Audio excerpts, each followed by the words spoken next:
Hi, everybody. Welcome to Piercing the Veil. Happy afternoon.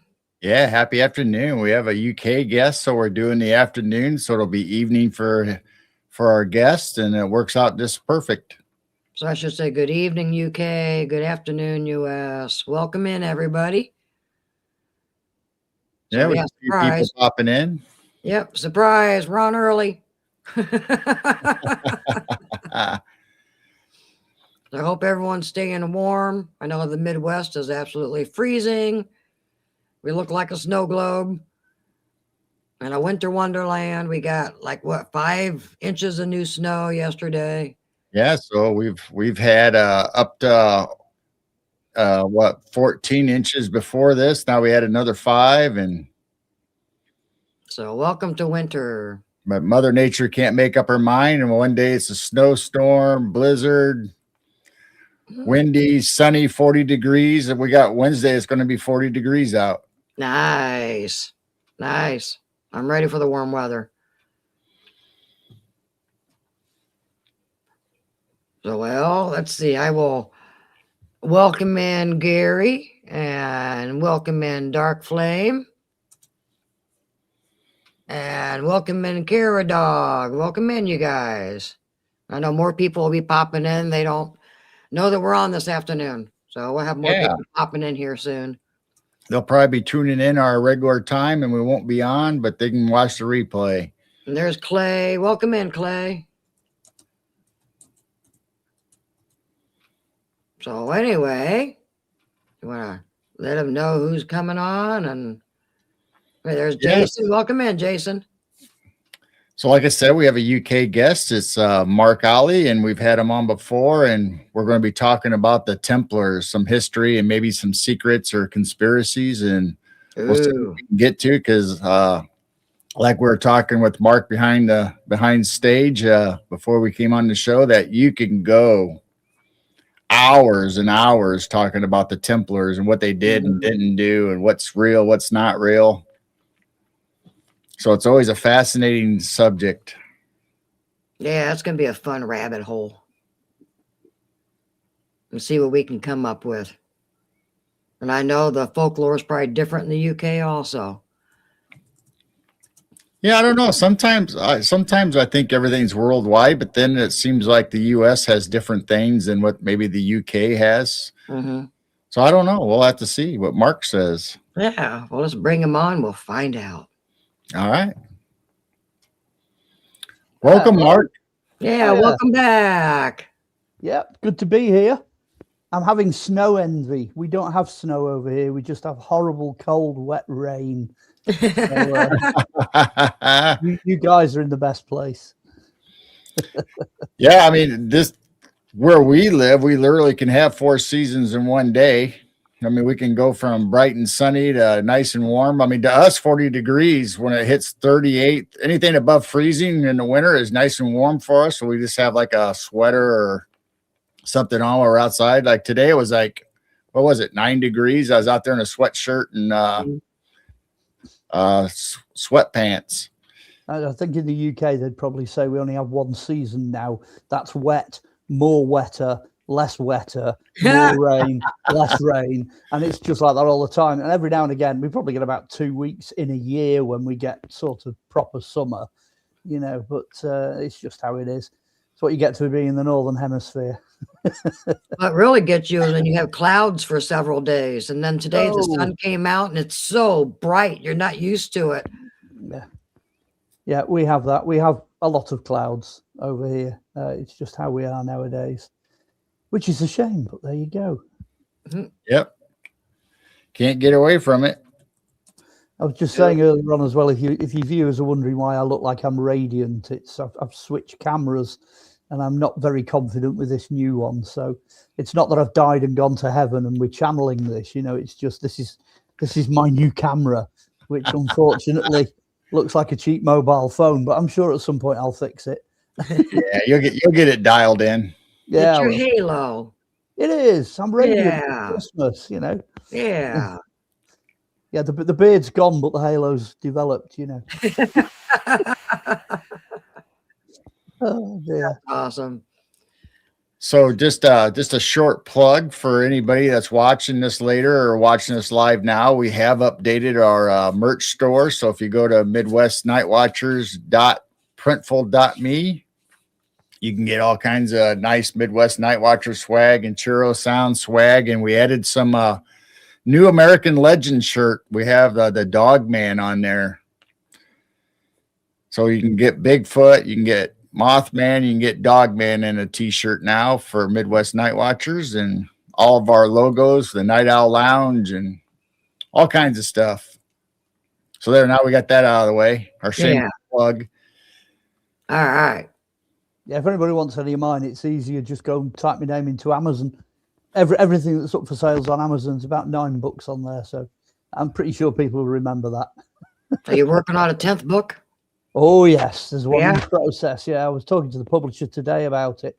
He's not sure, but we'll see where it goes. But some of the content is almost certainly going to be the Knights Templar. Ooh. Yeah. So Look at that.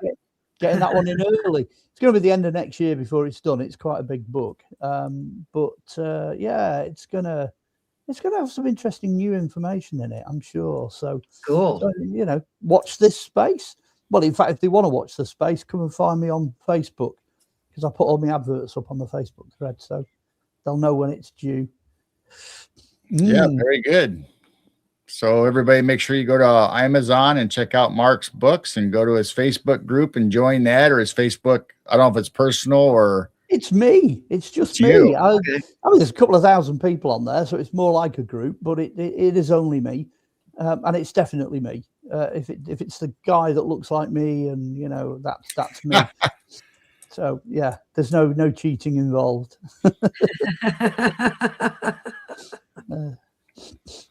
So tonight we're going to be talking about the Templars. So I think we should just go ahead and start maybe somewhere towards the beginning, how they were founded, or so. Okay. Well, there is a bit of debate actually to how they started, because the official the way it runs, the official narrative is that obviously they called for the First Crusade, which was around about, I think it was about 1094 and then 1095.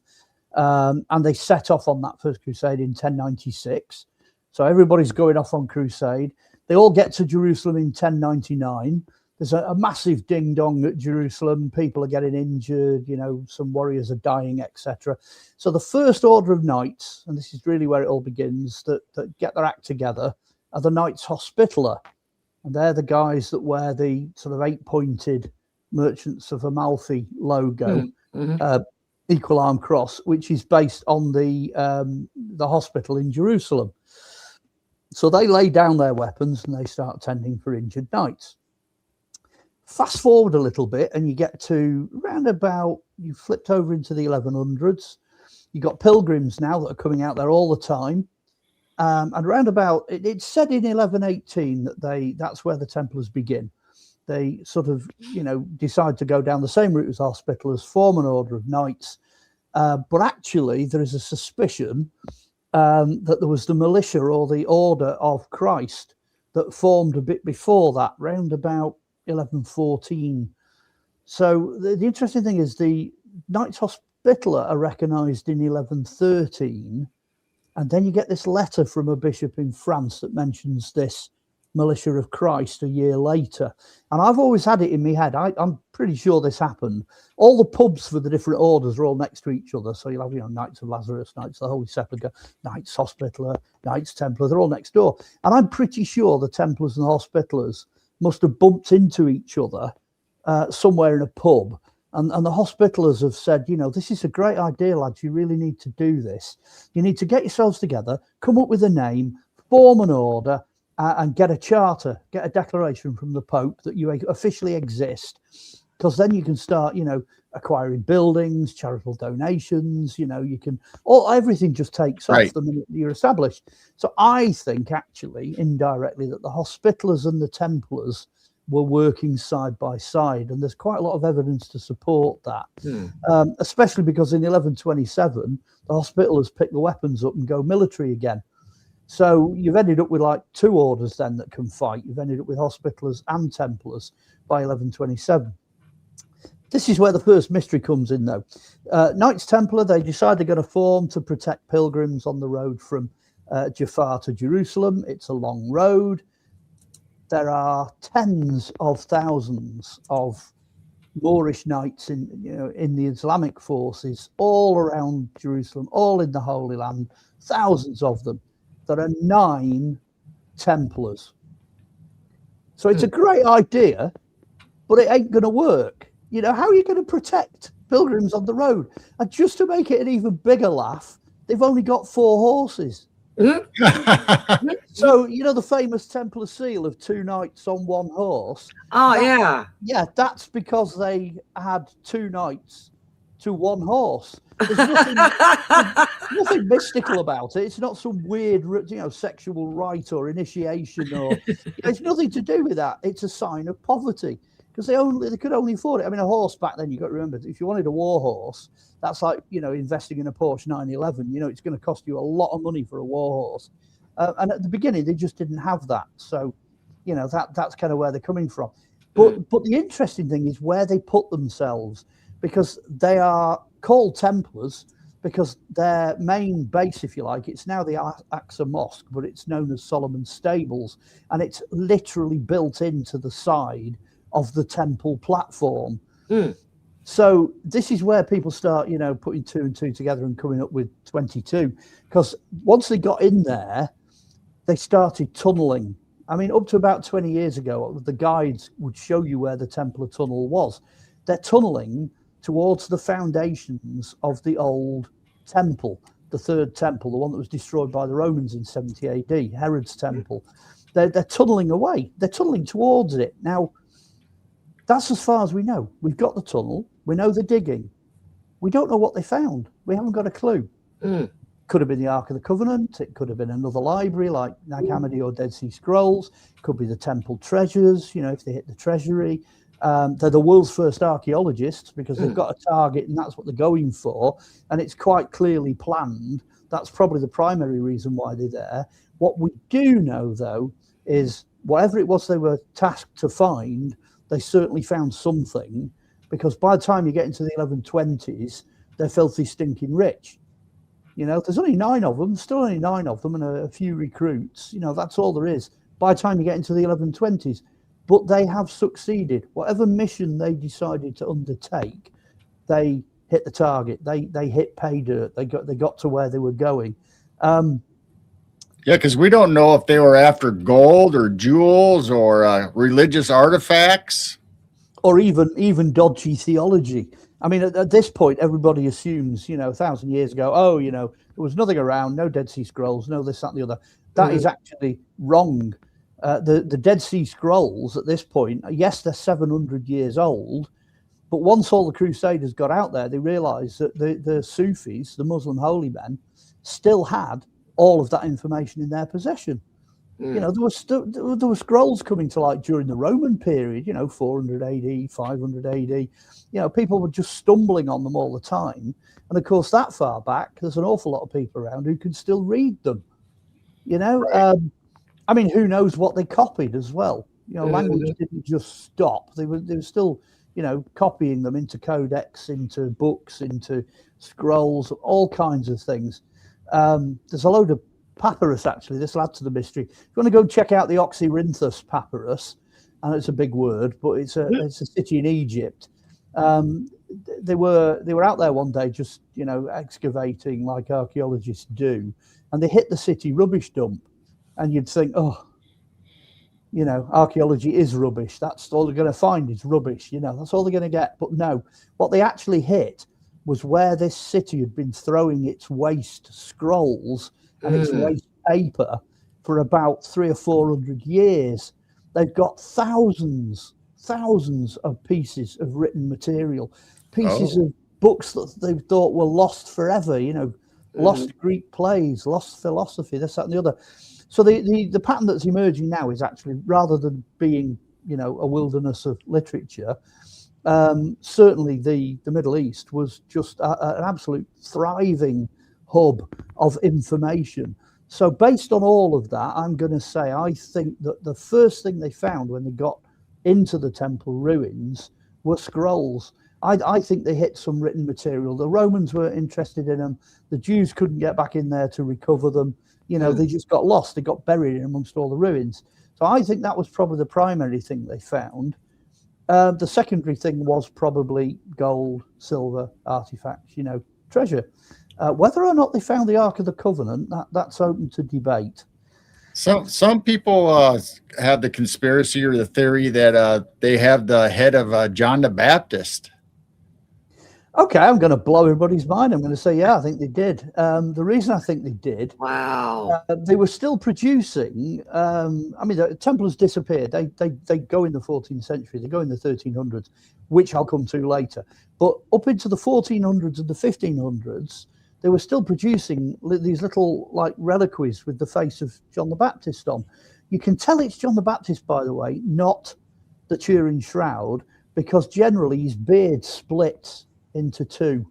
Sometimes it's only one, but for John it splits, and usually it's just the head. You don't get anything else depicted. There is still surviving a reliquary in the shape of a hand that's said to have the finger bone of John the Baptist, where he points to Christ and goes, "Behold, he is the Messiah." Well, they kept that finger bone, and there are two pieces of John the Baptist's skull that still exist. So I'm going to say, yeah, I think they did. I think they somehow managed to recover John the Baptist's skull. By the time they got out there in the 1100s, most of the sites which had disappeared in the preceding 100 years were undisturbed. They were unexcavated. They were still there. Even buildings that had been demolished sealed the levels underneath them. So it was just waiting for somebody, like the Templars, to come along and start digging. Do you think there's a chance that they could possibly find more caves with more scrolls eventually? Yeah, I'm going to say yeah. That's what I'm thinking. Yeah, there's got to be more out there. The Oxyrhynchus papyrus are coming out of this vast rubbish dump, and I don't think they've done a third of it yet. So there's another 2/3 to go. Like you say, caves. You don't always see where the caves are. There's a collapse and the entrance is blocked. They've decoded the copper scroll, but they've not found any of the hiding places for the treasure that it lists. Right. Yeah. So there's a ton of stuff, absolute ton of stuff out there. The last thing they found, which was in a burial, somebody decided they were going to bury a Coptic monk and stick his books in the burial with him. Buried in this jar, they've just found the Gospel of Judas, and that was destroyed. That was a banned book, and it was destroyed in the 4th and 5th century. Not anymore. They've got it. A lot of the Gnostic Gospels are coming up. And that was only, it takes ages to translate them, but it wasn't that long ago when that was discovered. Now we got a question already. Wow, I've not even got off the when did they begin? I know. So Kara wants to know, wasn't John the Baptist abusive to Mary Magdalene, and that's why Jesus and Mary got together, or is that just a story? Okay, well, I'm going to make fairly light of that and say it is just a story. The reason I say that is that the work I've done probably over the last 30 or 40 years at looking at extra biblical material, that's all the stuff that got chucked out or left out or whatever, as well as the biblical material, that doesn't come up. That never appears in any of the ancient material I've seen. The disciples didn't particularly like Mary Magdalene. Gospel of Philip, they all have a go at her. Gospel of Mary, they all have a go at her. So it's clear that I think what really brassed them off was that Jesus was very fond of Mary. I don't think they were knocking each other off. I don't think they had that kind of a physical relationship. Right. But I think Jesus realized very early on that there was this equality between male and female. Who gives a toss what body you're in? You're still a, sentient living spirit being. So you'd still need to be communicated with. So he was talking a hell of a lot with Mary, and the rest of the disciples are like, what's going on? So it's more of a jealousy because they thought they were special, but here she is spending more time, and maybe in secret, he's telling her stuff that they don't get to hear. Well, yeah, basically that is it. You've just hit the nail on the head. And of course, these blokes are all used to being, quote, special. So, they kind of knock them off the thing a bit, which is interesting because the Templars have a totally equal attitude to male and female. So later on, it becomes really important that they have absolutely no issues whatsoever with female knights. You know, yeah, you get into, you know, they've been around a while. You get into the 1200s. A lot of guys have died on crusade. You know, a lot of ladies have inherited, you know, castles and lands and money and what have you. Next minute, the records in southern France clearly show that female knights outnumbered male knights 2-1. Wow. Now, was Joan of Arc part of that? Wow. Well, this is where it gets wonderfully interesting. She is part of that tradition, but officially she's 100 years after the Templars have gone. But there's a really interesting little picture that was painted, an illuminated picture of her being burnt at the stake. And the guy that's tying her to the stake is one of the Knights of Lazarus, because he's damned and cursed anyway. And then you've got all the religious establishment in front wagging the fingers at her and going, you know, you've gone too far this time. And right at the back of the first couple of rows of onlookers are 2 Knights Templar with red caps and a red cross, and they're looking down to indicate that they don't approve of what's happening in front of them. So that it's clear that there are still, you know, Templars surviving into the 1400s. You know, it's there. It's in the records. I don't think I've ever heard of a female knight. I just assumed they were always Really? men. No, absolutely not. It goes back. I've traced it back to find out what was going on. The Anglo-Saxons trained female knights on purpose. There's a manual of them, you know, giving at it, like, and they've got spears and they've got the right shaped shields and all this and but they're in dresses, which is unusual. And then you kind of sneak that forward a bit. That's exactly what the Vikings did. The Vikings used to hand the keys over to their wives. Their wives literally became them. So the person that was handing over the key, the same authority, the same position, the same property, and the ability to fight transfers to the woman. Now, what you've got to remember is the Templars in the 1000s and most of the Crusaders are Vikings. So you can see when they get to the, you know, the gates of Jerusalem in 1099, that's when they suddenly realize, oh, hang on a minute, Jesus had the same attitude. You know, no problem at all. Merge the two together. Female knights, you know, female church people, female knights. You've got the same thing. You know, you'd be surprised at the overlaps. A lot of the sort of taboo things and the, you know, things that we now think they didn't do because we're looking back with the eyes of modernity, that is not the case. You know, the Templars are a great example of that. The more you dig, the more you realize that the whole thought process and belief system is very different, you know, from the way we perceive it to be. Yeah, I mean, it's just like even modern days, you know, like in World War II, World War I, when the men went off to war in Europe or wherever, then the women was left holding the bag. They had to handle everything that happens. So like in that time of the Templars, if they went off on the crusade or whatever, then the women, if somebody tried to sneak in from another country to invade, they had to handle it. Oh, yeah. Yeah. Which, funnily enough, goes all the way back to the Celts, because that's what the Celts did. Every single person in a Celtic village, including the kids, could all fight. The Romans actually said, you know, once you defeated the armies of the Celts, it's only just beginning because you've got to take on the village then. And there can be more people in the village that are going to fight you than the people you've just fought, you know. Excuse me. And to be honest with you, the knights, a lot of the knights, the early knights were Romans. So they carried that tradition on. There's a lot of evidence in medieval writing to say that certainly the knights themselves believed that they were carrying on something, you know, that dated back before Julius Caesar, right back to the foundation of Rome, that the armored carafractus, the armored knights that rode horses, you know, that's them. That's knights, you know. There's a really obscure translated Spanish book, a fictional one called Tirant LeBlanc, and it's written in Catalan, so it's really hard to read. But that actually has got all of that information in it. If anybody wants to go and, you know, spend a bit of time wading through it, you can see where they're coming from. You know, as the Roman era gradually fizzles out, it comes into the beginning of the age of chivalry. You know, it's interesting, the overlap there.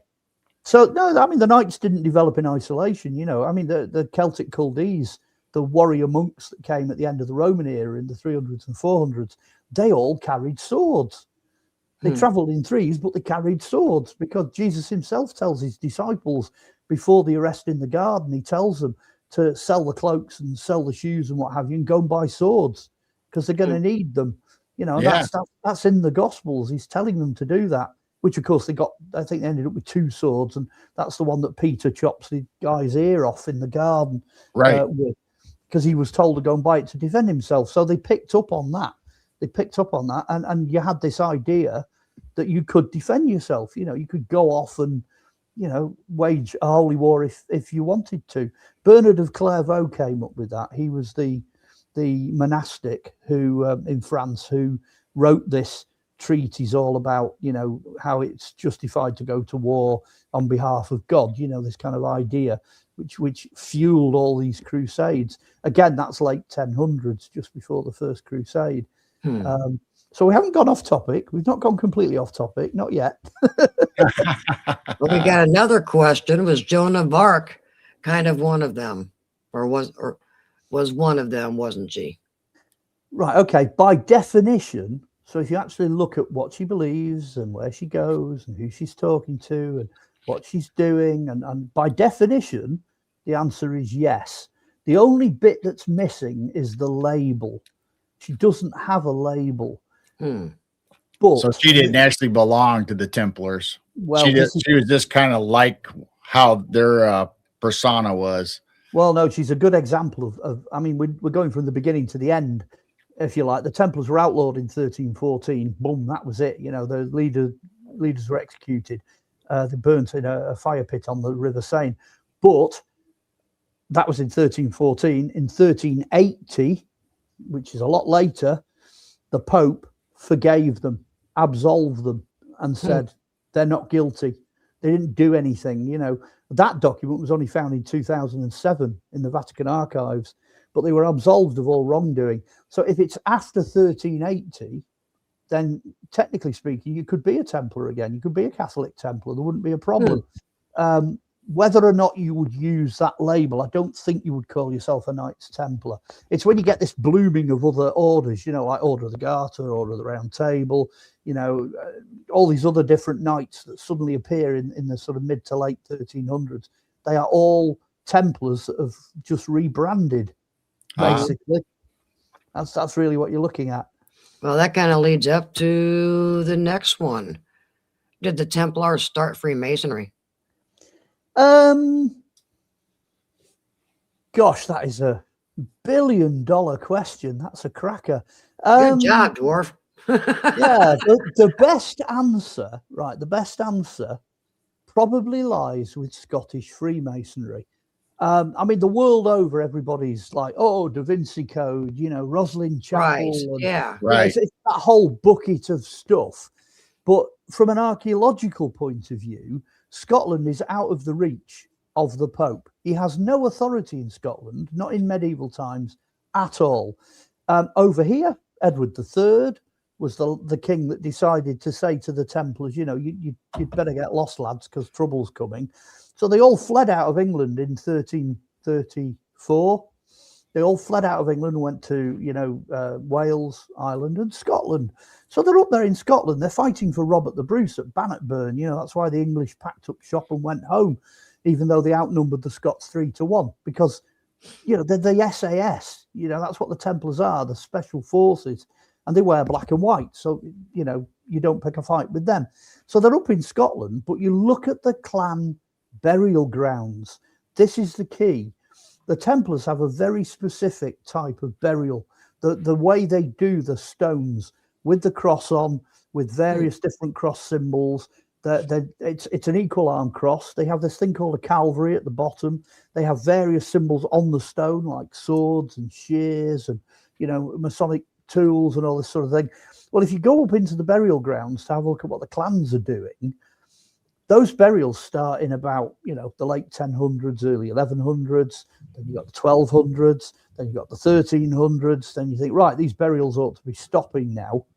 but they don't. You've got them in the 1400s, you've got them in the 1500s, you've got them in the 16s, you've even got hints of them in the 17s, but by that time the Masonic side of it is firmly established.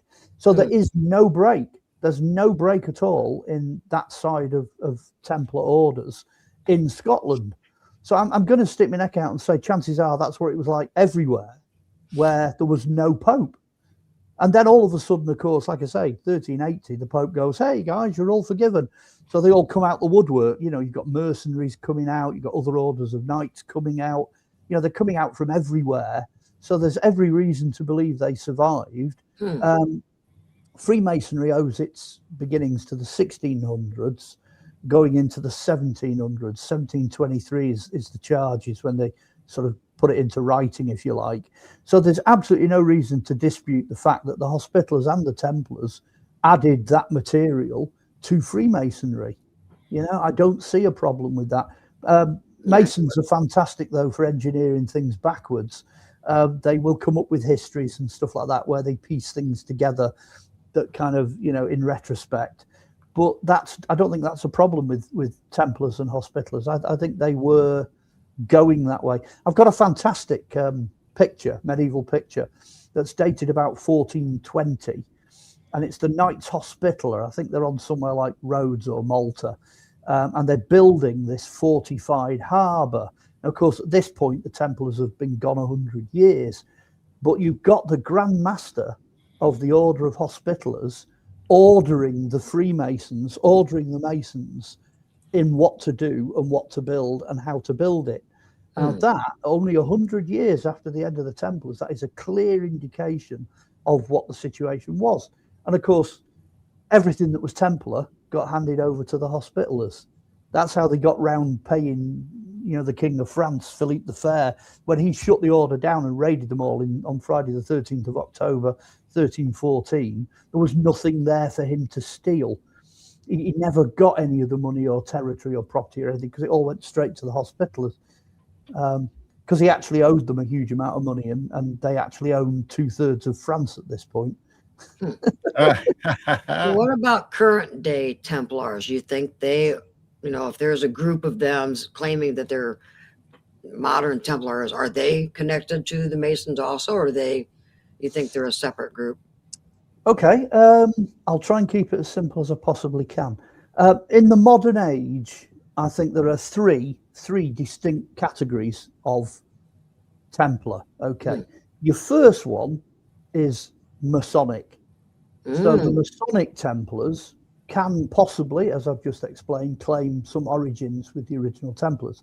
So if you've done that degree and you've got that degree and you're a Masonic Templar, all over the world, they have a certain measure of authenticity, but that's one category, okay? Then you've got another category, Catholic Templars. Now, the Catholic Knights Templar, they still exist. They meet in St. Peter's, in the Vatican. They go there. They actually exist because they are now an acceptable resurrected order because of the forgiveness that they got from the Pope. But they're Catholic. So in a sense, they might have the greatest claim to be original because the original Templars were part of the medieval Catholic Church. That's what they were. But they exist. Then you've got a third order. Now, the third order are what I would call independent. Now, these are Knights Templar that can trace their ancestry through noble houses, noble lineages, you know, all the countries of Europe and places like that. They all have their own little subdivisions and little orders. There's one here, the Knights Templar of England and Wales. They're very much the same. They can all claim ancient origins of one sort or another, going back in some cases to the 1400s. At the last count, there was about 19 different orders just in Europe. So you'd have to look then at the individual order, you know, as to what they were. So you've basically got those three types. You've either got Masonic, Catholic, or independent. All right. Do you think the secrets continued on, or do you think some of these secrets got lost? I think they've probably rediscovered. They've probably rediscovered more secrets than they ever had when the order was running. Because when the order was running, you would have had these secrets, you would have had these mysteries, but they'd have been scattered all over the Templar world. you know, so one place like in Spain might have had its particular, you know, secret saint or secret treasure or whatever, but then there might be another one, you know, at the other side of the world in Acre, you know, over near Jerusalem, that has a different one, a completely different set of secrets and what have you. I think the ancient world was aware of certain things, you know, like the nails of the crucifixion, cross of Christ, Turin shroud, head of John the Baptist, you know. They also had the head of Saint Euphemia as well. There's lots of these, you know, skull of Mary Magdalene. There were all these things dotted all over the place, which I'm sure the big ones like that they would have known about. But there's just stuff everywhere. I mean, there's a place just down the road here that was founded by Hugh de Payens in 1127 when he came to the UK, Norton Priory, which is an Augustinian abbey. It's the only abbey in Britain that the Augustinians. They had a piece of the true cross. And it healed eyes. Wow. You know, it healed eyes. So, I mean, if they've got it down the road here, then they'd have had stuff everywhere, you know. And we're just finding out about some of those things now, you know. Wow. Amazing what you find if you look.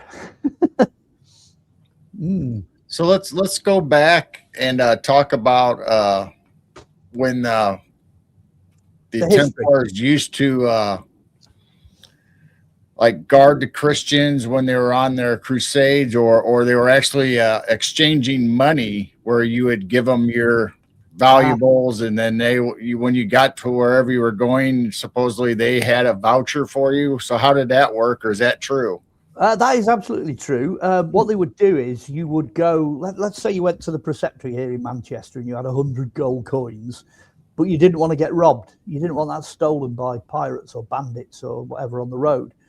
So, but you're going off to Jerusalem. So what you do is you dump your 100 gold coins in here, and they write a piece of paper, you know, we promise to pay the bearer on presentation of this in Jerusalem, 99 gold coins. So off you go, and you know 99% of what you're starting off with is safe. And when you hand that in at Jerusalem, they'll cash it in for you. So you know, perfectly safe. But times that by every single pilgrim over a period of 300 years, that one gold coin certainly counts for a hell of a lot. Do you know what I mean? Right. They were the inventors of the traveler's check. They were bankers. You know, they amassed a vast fortune. You know, they were just so rich at that time.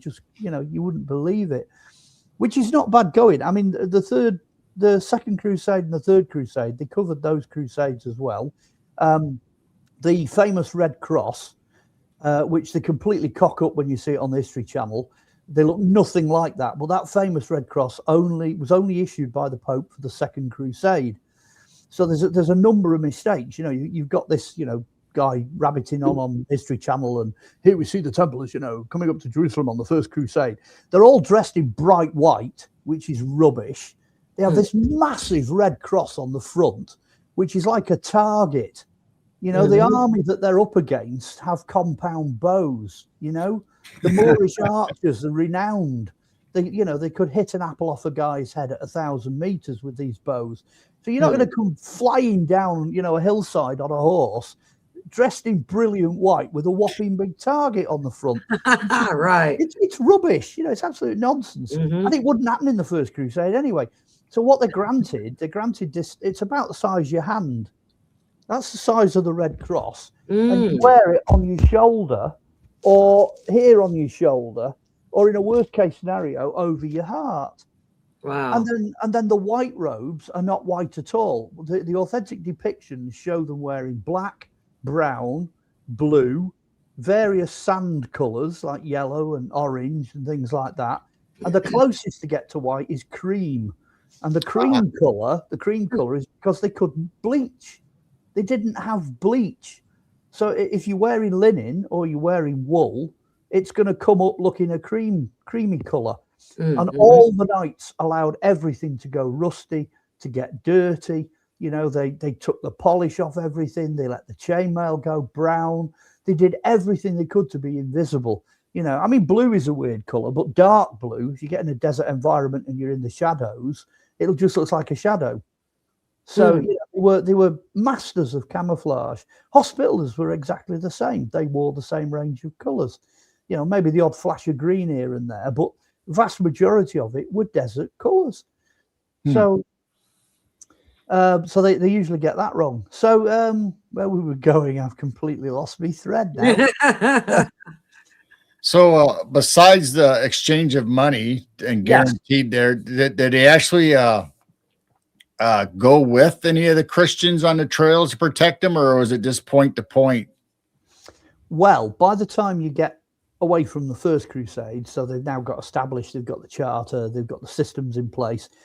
Hugh de Payens, like I said, in 1127, he goes around the world trying to get support, especially through Europe, especially over here to the UK, France, all around the areas, going all the way back to the Middle East to get support. By the time you get to the Third Crusade, you've now got the largest standing professional army in the world. You know, they've got 150 years of experience behind them now. They've got thousands of recruits. They're all over the place. They're a massive network because they really got their act together. You know, money plus church plus nobles plus knights. You know, what could possibly go wrong? You know, there's just loads of them to the point where early on, the Plantagenet dynasty of kings got very interested in them. So Henry Plantagenet was a member of the order. Eventually, that finishes up with Richard the Lionheart because he's a Plantagenet as well. So he ends up, Richard the Lionheart, being our most famous king to, you know, go over on crusade. He actually only ended up spending about 6 or 7 months in the UK. The whole of the rest of his reign, he was out there, you know, fighting. And there's plenty of evidence to support him being a Templar, you know. But his army was huge and they were professionals. So when they came face to face, for example, with Saladin's forces, who were also professionals, you get to hear all sorts of weird things going on. You know, they show courtesy to each other. They send medics to each other. They exchange medical knowledge and technical information and, you know, all sorts of stuff, mathematics, theology. You know, you end up with the Europeans running their own kingdom. They had their own mini kingdom out there. And then they have this massive amount of interaction between the two cultures. I'm going to stick my neck out and say, you know, yes, it started Gothic architecture. It fired up Gothic architecture. It started, you know, a whole revival in medicine and things like that. I'm going to stick my neck right out and say it started the Renaissance. They are responsible for, you know, dragging Europe out of the mud by its bootlaces. But it's all coming from, you know, the Middle East. It's coming back to us because at this point, you know, we're a mess. The whole of the, you know, little guys living in mud huts with grass roofs and, you know, because we'd had 1,000 years of knocking the living daylights out of each other at this point. So once the Romans pulled out, our culture just went down, you know, downhill. The whole of Europe did with the breakup of the Roman Empire. So you could actually credit the Templars directly or indirectly with, you know, saving Western civilization. Wow. Yeah. Awesome. But they got on really well. They got there's a story. I'm going to tell you a story of this. Now, this is only a story and it never really happened. So I'm going to get that in at the beginning, okay? This is a medieval bard's tale. And the bard's tale said that Richard the Lionheart was summoned before Saladin. So Richard comes in and there's Saladin sat on his massive throne under all his, you know, silk drapery and all that.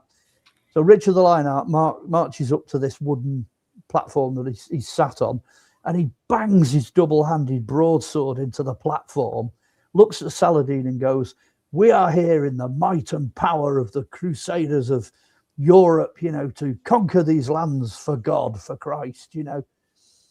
And Saladin just sits there. He doesn't do anything. He doesn't really react. He draws the sword out from beside him and just holds it blade up. And the guy next to him takes out a silk handkerchief and just drops it onto the blade. And of course, the handkerchief goes. You're talking about Damascus steel here, you know what I mean? And he just puts the sword back like that. And Richard the Lionheart got the point, and it's said that from that point on, the two were close friends because he realised what he was up against. You know what I mean? Right. And that is a beautiful illustration, and that is a medieval story. They were going around telling that story. they communicated with each other, but they never actually met. That's the truth. In fact, Richard the Lionheart, bless him, got to the gates of Jerusalem, and it took him 3 years to get there, and he brought all his knights, brought all his forces and everything. He got to Jerusalem and he looked at Jerusalem and he said, I can't go in. I can't enter that city because I am a man of blood. I am a warrior. I'm drenched in blood. I cannot enter the holy city. So he sent somebody else in with gifts and never went in. Oh. 3.5 years it took him to get there. Wow. And he doesn't go in. What a guy. This is the kind of mindset and priority and chivalry and, that we're dealing with. It's just a different age. That's kind of similar to Moses not being able to go into the Holy Land or the right. Well, yeah. I mean, it's not. Except God forbid him. Yeah, it's not 40 years in the desert, but it's not far off. You know what I mean? Moses didn't have to fight his way across the desert to get there. Right. So yeah, absolutely. But Richard seemed to have got his priorities right. As a result of that as well, there are communications between him and Saladin that are beginning to come to light. There's a lot of scholars now that are looking at the Islamic side of it because they're learning to read medieval Arabic. So there are scholars now that are going in there and they're translating the documents that are stored over in the Middle East. One of the biggest things they found, they got 2 shipping receipts. They were just going through it. What's this? What's this? What's this? Oh, look, it's a shipping receipt. When they translate it, it says, and the cup which was formerly stored at the Church of the Holy Sepulchre, the Holy Cup of Christ, was transferred to the church just outside the walls, was put into the care of 2 Roomies, which are Templars, and placed on a ship and sent to Spain as a gift. And then they get another one. They get communication from Saladin requesting that the Templars chip a little bit off the cup and send it to Saladin because his daughter is sick and he wants this fragment of the Holy Cup of Christ to heal his daughter. And the story goes on, because there's a bit more to it, that actually it ended up in the treasury, Saladin's treasury, this little fragment, because it healed his daughter. They sent it to him. But that cup is now the Cup of Donna Urraca. It's in Spain. So we know where the Holy Grail is.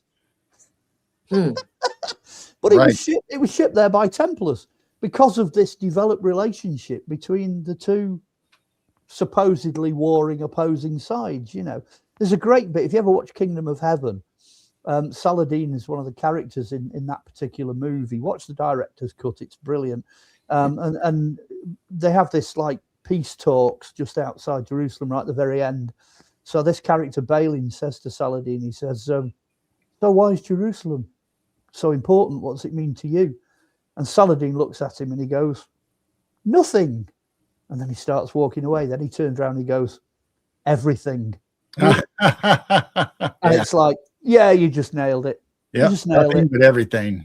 Yeah, nothing but everything at the same time. It's great, some great moments in that movie, because as a historian, I appreciate the work that went into making it, and it's pretty close. I mean, they're never going to get Hollywood bang on, but it's not far off, and that's, funnily enough, set it's at the end of the Second Crusade, because the main character Balin goes back home to France, and then he gets this funny guy on a horse. This British guy comes riding up, and it's Richard III. Richard the Lionheart. Richard Lionheart says, "Come on crusade." Balin goes, "No, not again. I'm not doing this whole 3.5-hour movie again." No, he didn't really say that. That's the gist of it anyway. Right. But then he goes anyway. At the end of the movie. I've just blown the whole twist at the end there for people that want to watch it. But that whole movie is very Templar orientated. All the orders that you see in it, including the Templars, are all based. I mean, Templars are the bad guys in that movie, but they weren't quite as bad as that movie makes out. That's just the way the plot goes. But the characters certainly are real. And the way the organization in Jerusalem was done at that time, that's very real. It's coming very close to documentary in parts. What was the name of the movie again? It's called The Kingdom of Heaven. The Kingdom of Heaven. Kingdom of Heaven. I think it's Ridley Scott. I think Ridley Scott is the director. And there are 2 versions of it. And like I say, I recommend the director's cut. which I think is fabulous. Awesome. But, yeah. So from the time that the Templars were at the Templar Mount when they first started, yep. How big did they stretch out from that area? Were they like the Romans, where they were conquering everything, or? The way they did it wasn't quite the same as the Romans. The Romans had a set way of sort of marching into an area, taking over it, establishing the system, and marching on. A lot of the systems were already in place. So your money, your trade, your products, your, whatever, they're all in place, and they're all going down existing roadways and routeways, many of which by sheer coincidence happen to have survived from Roman times, but that's by the by. So there's a big network to go down. What the Templars chose to do instead was to get their fingers in as many pies as they possibly could. So if they could do something, they would do it. And what they would do is they'd move into an area and establish something called a preceptory. Now, if you had a preceptory, that could be in any kind of building. So some of them are in churches, some are in hostelries, pubs or whatever. Some of them are purpose built, and some of the purpose built ones get bigger and bigger and bigger as time goes on. They end up like caravanseries, these big square fortified buildings with courtyards. They just get bigger and bigger, which is exactly what the Hospitallers were doing. So in some cases, it's like having McDonald's next to Kentucky Fried Chicken. You've got one church here with a big, 8-pointed white cross on it, and another one here with a 4-pointed red cross on it. You take your pick, and they're next door, literally next door to each other. So they're part of that. They're part of a huge system. But as I said earlier on, they're in the money, they're in the religion side of it. They're on the ground as warrior monks and priests and what have you. So they're servicing communities. They're farmers. They're a standing army. They've got the biggest navy in the world. Thursday, the 12th of October, this massive navy sails away from France, never to be seen again, under two white bars on a black flag. Of course, they're now pirates, so they stick a skull on it. You've got the skull and crossbones. They're the world's first pirate navy. So just before the day they were all supposed to be arrested, they all left and just took everything with them. So we were talking about Joan of Arc and female knights. Is that how pirates ended up having female pilots because of the Templars? Well, I'm going to go with that as well and say, yeah. There was I can't remember which pirate it was now, but there was a male pirate in the 1600s. And he wrote his own set of laws, as to how his pirates were going to operate, and equality was in it. You could be male or female, you didn't care. Could be anything you like, It's probably one of these famous ones like Redbeard or somebody like that. It's one of the fairly well-known pirates anyway from the 1600s. I'm not a world expert on pirates. I can assure you. But I just happen to think there were so many.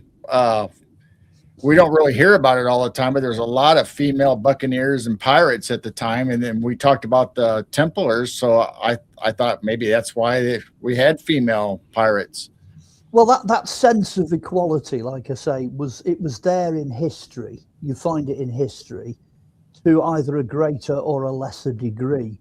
And what I have found from history, which is really important, is the differences historically between male and female were always based on function. So that it's not based on prejudice. That far be it from anybody in the ancient world to look upon a woman as, quote, the weaker sex. That is just total anathema. That would never have happened, because for a start, they're all worshipping the women as goddesses because they have no idea where the babies are coming from. That's a totally female thing. And I think the blokes back then would have appreciated that. You get all these little prehistoric figures of chubby women with big boobs, and all this. You get loads of them. And it's been well said that if these are little goddesses that are being worshipped, then who's the one doing the worshipping? Yeah. See, it's going to be the blokes. Now, that is true. That pervades the whole of history till you drift into modern times. When you get into, the beginning of the Industrial Revolution and all that sort of thing, Puritanism, etc., 1600s going into 1700s, that is the basis of the modern world and the modern attitude, But anybody, anywhere, anyone that was working alongside someone who was female would respect that female as much as the female would respect the male. It was that balance. You find that so much in the ancient world. Even the Romans granted rights to women. The Greeks granted rights to women above and beyond what you would expect. The Egyptians had female pharaohs. You find it. You just keep finding them. Yep. And woe betide the Romans when they upset Boudicca.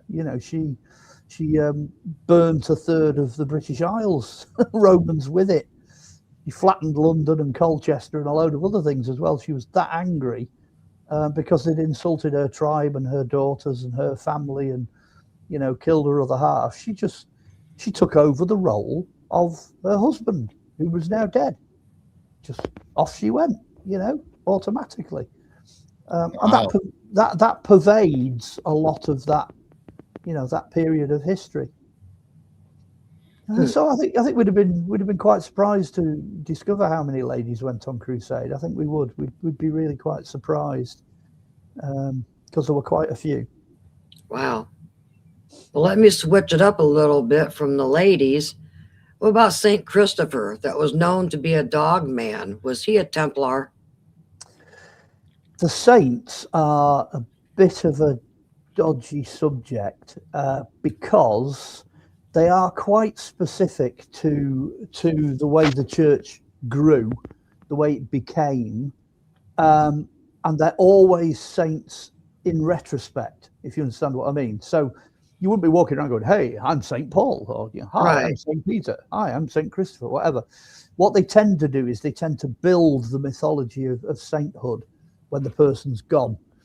So it's difficult. It's really hard to pin down exactly who some of the saints are. And the one you just picked is a really good example of how hard it is to pin down what that person was like in life and where their affinities went. You can reverse it. You can say a lot of the Crusaders, for example, really, thought St. George was amazing. A lot of them thought St. John the Baptist was amazing. And back to equality again, if you have a Templar church, it's nearly always dedicated to John the Baptist, because the heads come off and the soul resides in the head. That's what they believed. And on the other side, you would have Mary, the mother of Jesus, because she's the goddess and she's queen of heaven. So those two, if you get something that's dedicated to Mary, the mother of God, and John the Baptist, chances are that's Templar. You're on a Templar site there, in a way. But yeah, they would have revered saints in the same way that most people in medieval times maybe would have revered them. But as I say, be very careful, because everything to do with the saints are retrospective. They're back engineered.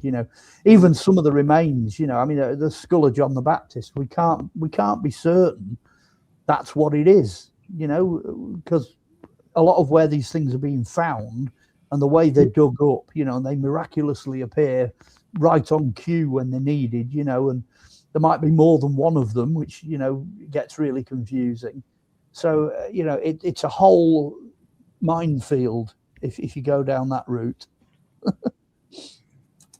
Interesting. Yeah. But what these people were and in life, is probably something quite different from how they've ended up, is what I'm going to say. Especially with the... Let's talk about Friday the 13th. We haven't talked about that yet. We kind of did, but not really. Yeah. Well, like I say, Philippe IV, Philippe the Fair of France, he was a bit of a character, really.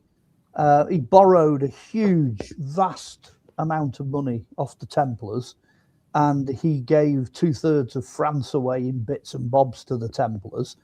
And then he must have just woke up one day and just thought, there's only one way to stop this, and that's to get rid of them.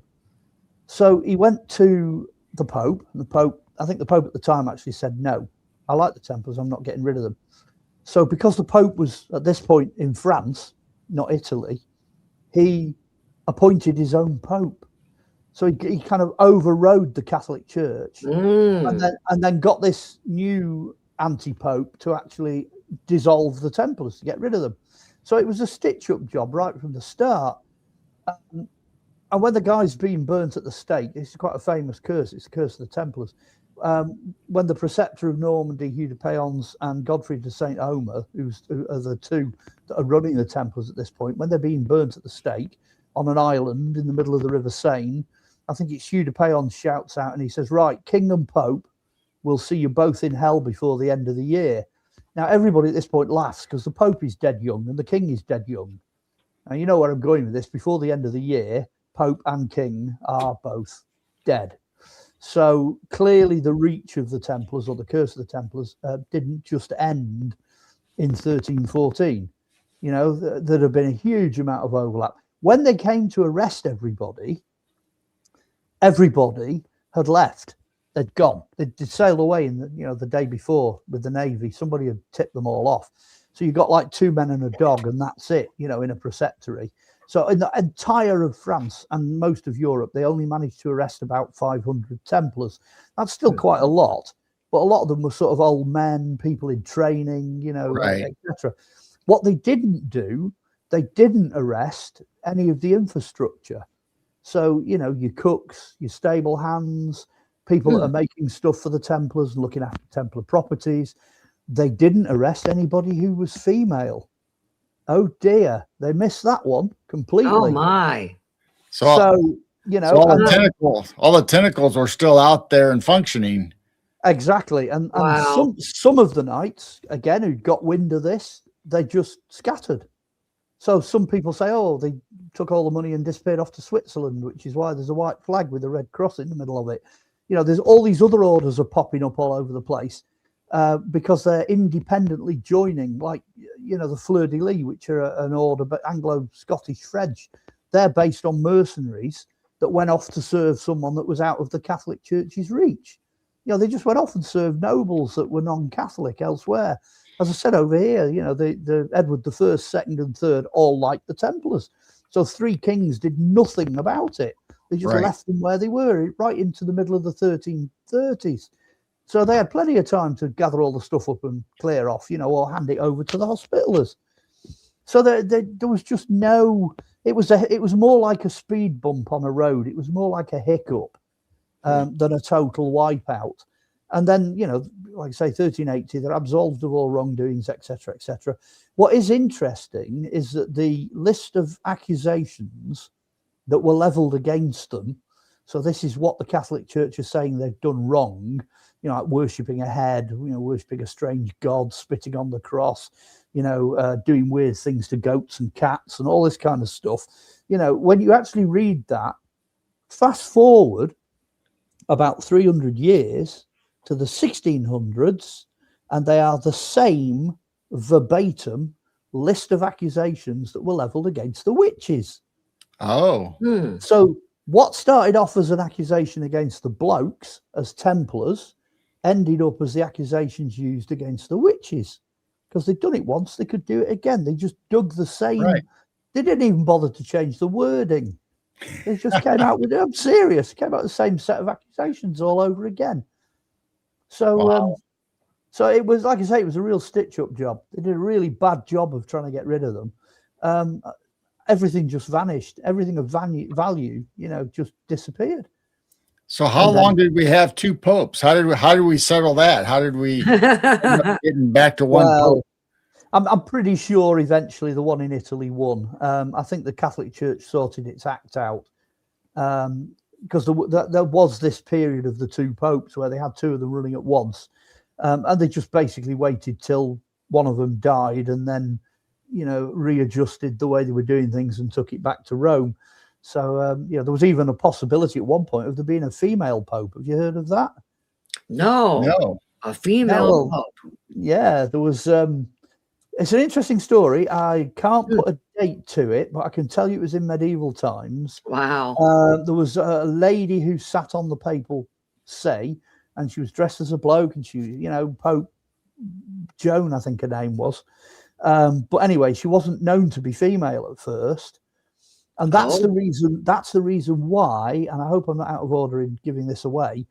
During the ceremony of installation of a pope, now there's actually a hole in his seat, and one of the cardinals goes round the back of the seat, shoves his hand up the hole, and makes sure it's a bloke. Oh, That's part of the ceremony as a result of this woman being a pope. And she was a pope for many years. She was really good at it, really successful, no problem at all, until she decided to have a baby. And then it all went horribly wrong. And she couldn't be pope. She couldn't be pope anymore at that point. But no, it's quite a famous case, that. I'm sure if you Google it, you'll find it.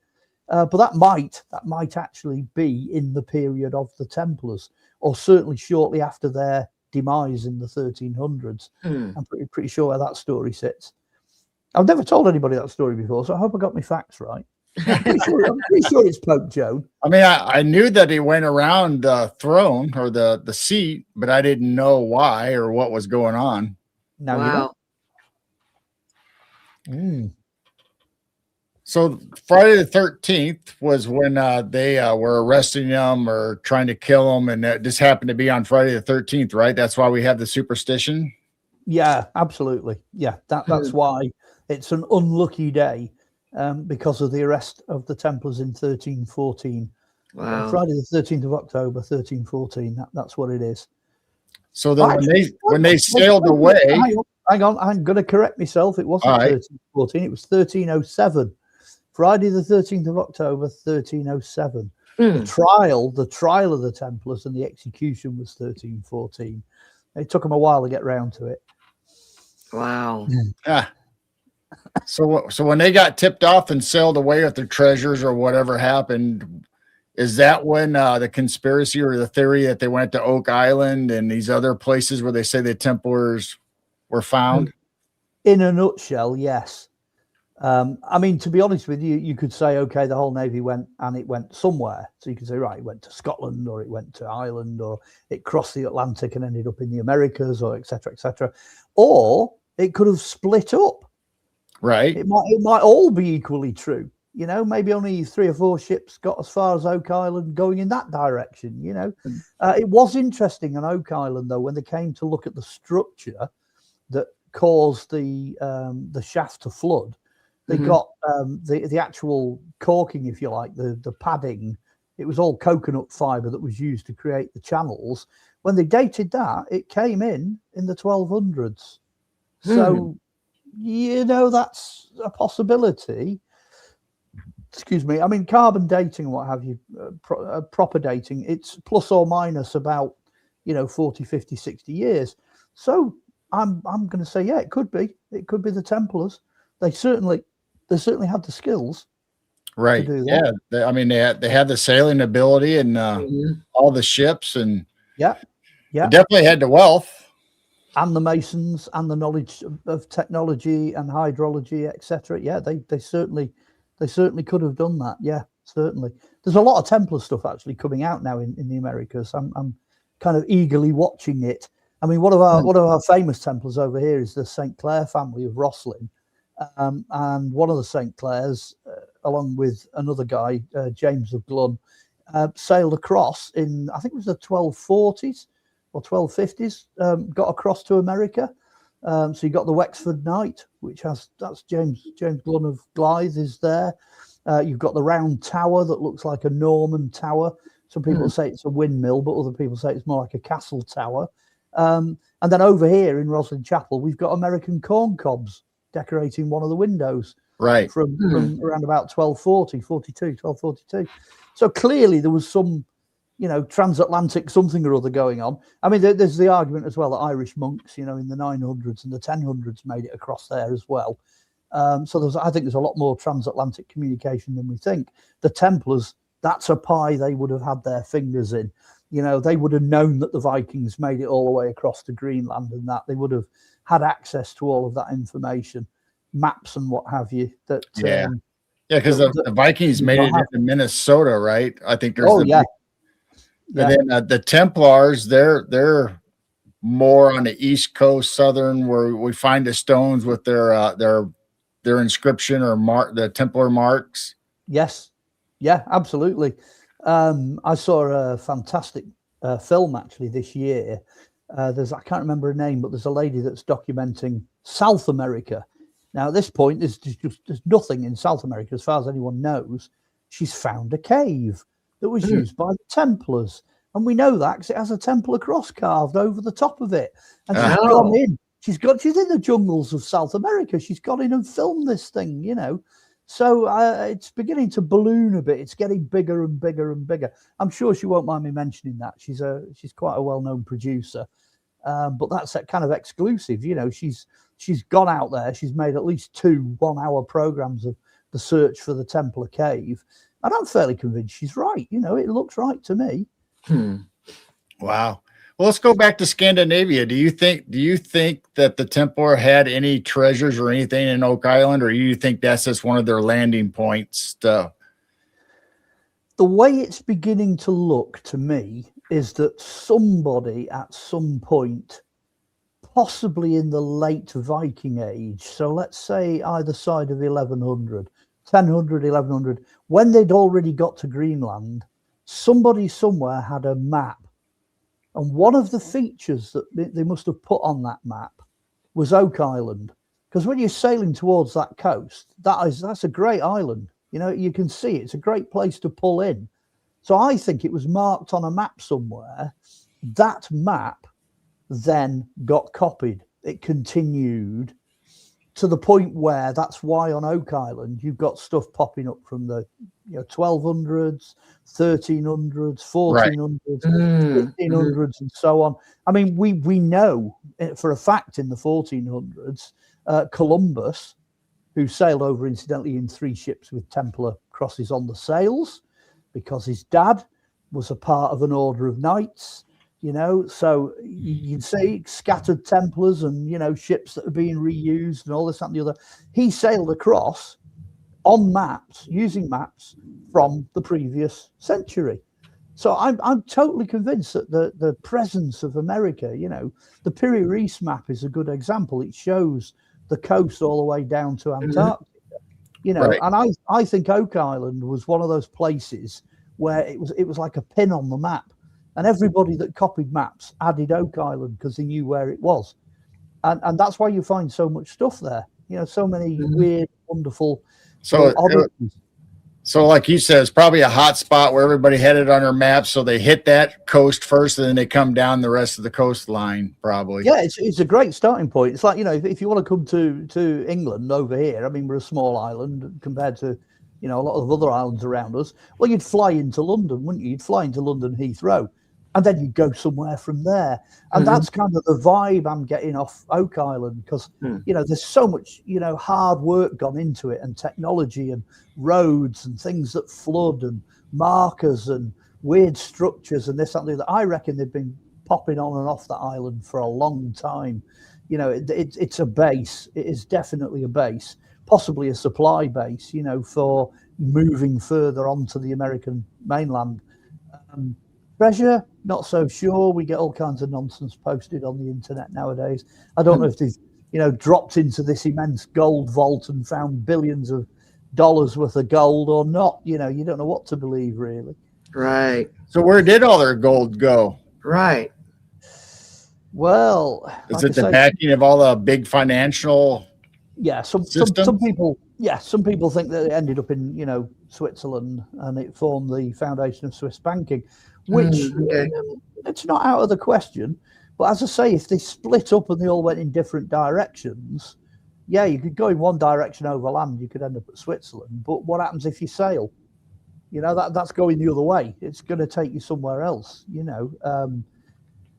Again, there's, you know, such a possibility that there could be a ton of gold out there somewhere, you know. And just to bring it right up to date, we still don't know to this day how much stuff the Germans, the Nazis, found in the Second World War. We just don't know. Because, you know, they were burning piles of their records. They destroyed everything they could. They dynamited the entrances to tunnels and goodness knows what else, you know, to get so that we never found most of what they had in store. So, where did that go? I'm sure a percentage of it ended up in European banking. Nazi gold will be out there somewhere, but did they succeed in locating Templar treasure? That's another conspiracy theory. Or were the Templars over time where they become these secret society families that we talk about rule the world? What did some of the Templars become part of those families and back them? It's very often the other way around. What very often happens is that a noble family or a set of noble people will join an order. So to really get to the bottom of that, you need to look at the Teutonic Knights, because they're the Knights of Germany. They're out on crusade at the same time everybody else is. So, second, third, fourth, and so on. They're out there crusading. They play bad guys again in Kingdom of Heaven, the movie. They're the ones with the black cross on, and they've got a spike at the bottom. But they had the most enormous order. Their buildings, their castles, their headquarters, their preceptories were huge, absolutely enormous. And it's that order that the Germans, the SS and what have you, they based that on the Teutonic Knights. So, their mysteries and their castles, etc., etc. But that is a completely different study. It's a completely different order. But yes, the short answer is yes, of course. You've got kings, you've got rulers, you've got popes, you've got commanders, nobles, all joining different orders. Yeah, I mean, if they had their fingers in the pot everywhere around the world, they had to be within all the high rollers of each country, whether it was kings, queens, popes, whatever. They had their little tentacles out everywhere. And of course, a lot of the nobles were contributing to the orders. They were actually putting money in and land in and property and whatever else. They had an awful lot more than 4 horses by the time they finished. There was a lot of stuff going in that direction because it was a noble thing to do. Back in the medieval times, they had this weird idea that you could buy your way out of hell, get yourself out of purgatory and get yourself into heaven. So if you invested in something that was, of a religious nature back then, you got brownie points, That's one of the big incentives for going on crusade back then. Wow. And of course, if you were rich, you could do that. Yeah, you can do that if you're rich. Right. In fact, there was an interesting thing. You could actually buy your way out of purgatory by putting a large donation in and get somebody else to go on crusade for you. Right. You could employ somebody to be you, and go instead. Weird times. Weird. So we mentioned Mary Magdalene and the Holy Grail, and that comes up in Dan Brown's book. And also there's other people that say that Templars also believe that it was the blood and the child of Mary Magdalene and Jesus was the Holy Grail. What's your take on all that? Okay, here comes a secret that the Templars would have known that probably they still do know. But let's give you something that people might not know. This is going to be an interesting equation, but you're going to have to stay with me on this. You can go and check it. If you go all the way back to the Old Testament, which is the books that Jesus would have had, so like, Genesis, Exodus, Leviticus, Judges, Deuteronomy, so on and so on, that's the, quote, Bible that he would have referred to. He arrives at the end of that period, the Old Testament, and he says, without hesitation, I am here because I'm here to fulfill all of the law. I am going to fulfill, without fail, all the law that basically everybody since Adam has failed to do. And the seal on that ultimately becomes his crucifixion. So, he wasn't joking here. I mean, he really, went for it. He did it. He sealed it with his own blood. But in Deuteronomy, it says, and it's absolute on this, the male that breaks the female's virginity is married to that female. That's what it says. It's really important, this, because that is the basis then of, over 1,000 years of the Jewish law that then follows, They had, the marriage sheet that had the stains on it, which they'd give to the parents. So the marriage contract back then was signed in blood, literally signed in blood. Okay, fast forward to Jesus, and he's born to a virgin. Now, this is the bit that nobody's clocked, that the Templars knew. That's why the Catholic Church has got Mary, Mother of Jesus, as Queen of Heaven, because she is married to God. You get that? Jesus. Right. Jesus is the one that took that virginity. So Jesus is the one that is legally, and hear me out here, legally married to that Mary. They are a couple. Okay. She's only about, 13, 14, 15 when she gives birth to him. So the age difference is not massive. It's not a huge age difference. For the entire of the rest of the Gospels, it's actually Jesus that's looking after his mum. You don't hear anything at all of Joseph. He just disappears. When Joseph's kids turn up and they say, here's your brothers and sisters, he says, they're not my brothers and sisters. Because they're not. Because there aren't any other brothers and sisters. Mary stayed a virgin right to the very end. She only had Jesus. Jesus was married to her and she was married to him legally. So when he's dying on the cross, he's the only person that's got the authority to look at his mum and go, mother, behold your son. Son, behold your mother. Because he reassigns her care to John, who's at the cross. And when you realize all of that, and there's nothing odd about that, it's not weird and fishy and, they weren't up to all kinds of incestuous nonsense, and there's none of that. It's a legal transaction. That's what it is. In fact, I think it's in the Gospel of Mary, according to that, she stays a perpetual virgin because she seals back up again after giving birth to Jesus. So based on all of that, which the Templars would have known, then he's not married to anybody else. That's it. Because he's reproducing what the original Adam and Eve were, which is a couple, one-on-one. And he's 100% loyal to death to his mum. That's it. That's how it is. So, no, he didn't produce any children. There is no bloodline. It's modern fiction. That's all something that, Dan Brown would come out and say it's made up. It's right. It's mythology. It's modern day mythology. Like the idea that somehow, Mary's womb was the Holy Grail because it carried Jesus. That's modern. Nobody ever thought that. It's not in any of the historic records, The bit in the Gospel of Mary where he leans over and he, kisses Mary. It doesn't say that because the word kisses is missing. That's been put in by modern translators because it fits the gap in the text. So, right. and again, the next question is, well, who cares if he did? What did a kiss mean 2,000 years ago in Palestine? Because, the disciples, whenever they met, greeted each other with a holy kiss. Right. Yep. So that's no big deal. It doesn't mean anything. It doesn't mean that he gave her a kiss on the cheek and the next minute they're outside in the hay producing kids. That's just not on. It's not true. Mm-hmm. So what I've just done now, in a sense, is I've actually given you one of those Templar secrets. And that's all entirely based on written fact. All of it. That is how it is.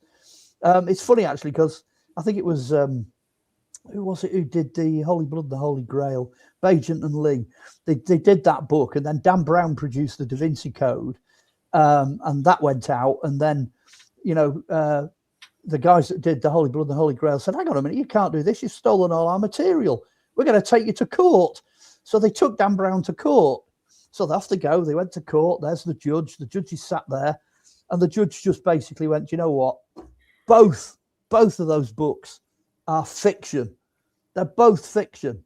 So you can't accuse each other of nicking facts off one another because there aren't any. But what had actually happened there was you've got one set of Freemasons taking another set of Freemasons to court in front of another Freemason. And the Holy Blood and the Holy Grail goes in at number 2 in the bestseller list. And Dan Brown's goes in at number 1. So that's a lot of money made. That's a huge amount of money made. Right. So really, it had nothing to do with fact. Neither of those books have got anything to do with the facts. I mean, if I get to the end of next year and I'm, still alive because nobody shot me for saying this, I will put it in my book. I'll explain this step by step and blow by blow, because there's more to it than that. Obviously, there's a lot more to it than that. But that, in essence, that is the problem. Jesus was legally married to his own mum, so nobody else could have his mum, and he couldn't have anybody else. The god marries the goddess. That's not rocket science 2,000 years ago. That's how it should be. It ticks that box. Well, speaking of your books, why don't you explain to everyone all of your books and your latest one? And you said the latest one is on the Templars? Well, it's coming up. I mean, is it that time already? Yeah, we're almost at, we're at hour and 26 minutes. So it went by fast. Well, like I said, we've hardly touched on anything. I mean, there's a whole whopping great big list of other things. Okay, the books, dead easy. Go on Amazon. There's, I think there's still 9 of them. One of them has gone out of print, but the vast majority of them are still available. The last one I was involved in, I wrote the foreword to a book called Weird Time. It talks about time slips, but there's lots of them. Revealing the Green Man, Polychronicon of Merlin, Joseph and Arthur, Disappearing Ninth Legion, Celtic Warrington and Other Mysteries. A thing to do is go on there and search using my name. Just type it in and see what comes up. They're all still available, apart from Crystal Skulls and Human Heads, because that one's gone out of date. So we've taken that one off for the time being. But there are still 9 of them out there, and all you do is click on and pay, and they come whizzing through your door a few days later. There you go. Wow. Awesome. I was going to say, I'll do another bit of advert as well. If you want any of the back catalogue, a couple of years ago, I updated all of my back catalogue of visual stuff. So it's all on YouTube. Do a search for me on YouTube, and you can always put in Lost Treasures. That's hosted on a site called Drake, Michigan, all one word. Go out there, you can find all those. You can binge watch them in about 10.5 hours. And then, of course, I'm on Facebook, so you can come and friend me, and we can talk about stuff on Messenger and what have you. So it's basically, it's Amazon, Facebook, YouTube, and you'll get me. There you go. The Trinity. Yeah, that went far too quickly, by the way. That was. We're gonna have to have you back for part 2. Yeah, we just got got into this. Yeah, I mean, we got the Templars founded, and then we just kind of started on the mystery. Yeah, we kind of hit we just kind of grazed over some of the stuff, but little highlight here and there. Oh, we're just gonna have to do a part 2 and keep going, because there's so much about the Templars. Well, make note of the questions, see what folks out there want to know about, and we'll see where it goes. Well, you said you do have a YouTube channel?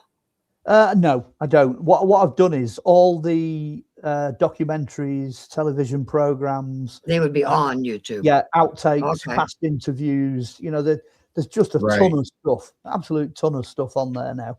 Because I didn't think you had a YouTube channel. Okay. No. I just use YouTube as a channel.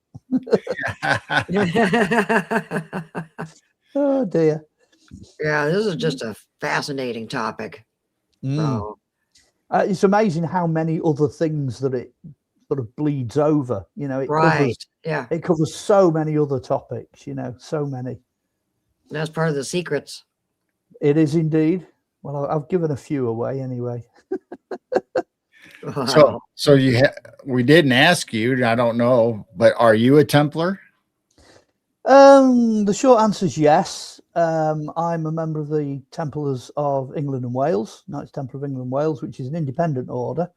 So it's non-Masonic. I shouldn't really be a member because I'm also in the Freemasons as well, not to any great degree, but I am on the square, so I'm in that. And I'm also a hereditary Knight of the Round Table, because my family were involved with the Black Prince back in the 1300s. So the Black Prince. Yeah, so I'm kind of hereditary Templar, independent Templar, and sooner or later I'll just finish it off by doing the Masonic thing. I'm sure I will. But I haven't done that yet. Wow. Awesome. So I wouldn't feel right talking about something that I didn't really have some first-hand connection to, I guess. Yeah, you got a little skin in the game. Yeah. Are you hiding temple treasures? Oh, I don't know. I don't know. I tell you what, Well, I tell you what, I have got a metal detectorist years ago sold me a whopping great big First Crusade Templar cross. And it's an apostle cross. He metal detected it in Manchester, but he wouldn't tell me exactly where he found it. But I do own a real one. I do have a real Templar cross and quite a few other bits of Templar memorabilia and stuff. But you do no have a crystal treasure. skull. Say again. You do have a crystal skull. Oh yeah, I've got a crystal skull as well. Well, That's not John the Baptist though. So Yeah. that'll count. No. I hope not. No. If you ever get me on to do King Arthur, if you get me to do that one, I might be able to tell you where I think Mary might be buried. Oh, that'd be an interesting one. Yeah. We could do that. Yeah. Ooh, I'm teasing you, aren't I? Teasing your listeners here as well. Now I want to go. Now I want to go another hour or so. No. Well, the thing with the King Arthur one is the Arthur stories are implicit with the Templar legends. Parsifal, which is the one where Percival goes in search of the Grail, it actually says explicitly in that it's guarded by the Templars, that the Templars have the Grail. It tells you that in Parsifal. So it's well worth maybe going that way and seeing where the Templars were coming from as far as their belief systems. Yeah. Right. Yeah. Wow. Yeah. That's interesting. Wow, file that one away and ask me on the next one.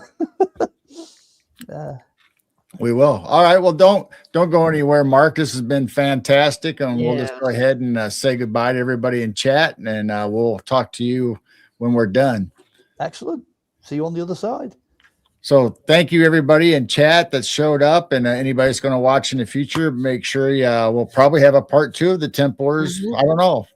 Maybe we'll do a 2-in-1. We'll go from the Templars into another subject. I don't know how we'll do that, but I'm sure we'll have Mark back. And everybody in chat, we love you and thank you for coming. You guys have had some interesting comments, and you guys seem to really enjoy this subject. Mm-hmm. So thank you for joining us, everyone.